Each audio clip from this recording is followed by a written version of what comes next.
నమస్తే, welcome back to morning news with journalist Praveen. ప్రజలారా, ఈరోజు తెలంగాణ అవతరణ దినోత్సవం.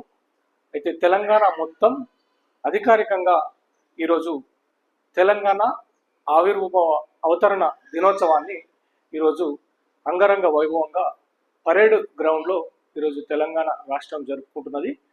అయితే ప్రజలారా, తెలంగాణ రాష్ట్రానికి సంబంధించిన తెలంగాణ ఫలాలు అణగారిన వర్గాలకు చెందుతలేవనే భావన ప్రజలందరిలో ఉంది. నేను కూడా అదే వ్యక్తం చేస్తున్నా.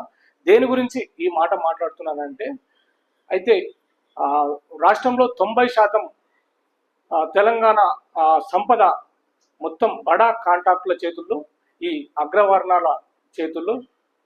ఎట్టకేలకు మనం ఆంధ్ర పరిపాలన వాళ్ళ కబంధ హస్తాల నుంచి తెలంగాణ సాధించుకున్న మన తెలంగాణలో ఇప్పుడు ఈ ఆంధ్ర కాంట్రాక్టర్ల దోపిడీ విపరీతంగా ఉన్నది. అదే కాకుండా మన తెలంగాణలో అగ్రవర్ణాల ఆధిపత్యం అయితే విపరీతంగా కొనసాగుతున్నది. అయితే ఈ అణగారిన వర్గాలకు, బీసీ, ఎస్సీ, ఎస్టీ, మైనారిటీల ప్రజలకు రాజకీయంగా లబ్ధి చేకూరుతలేదు. అదేవిధంగా మనకు ఎటువంటి అణగారిన వర్గాలకు తెలంగాణ ఫలాలు అయితే అందడం లేదని ప్రజలందరి భావన, నా భావన కూడా. అయితే ఈరోజు జరుపుకుంటున్నటువంటి తెలంగాణ అవతరణ దినోత్సవానికి శుభాకాంక్షలు తెలియజేసుకుంటూ మార్నింగ్ న్యూస్లోకి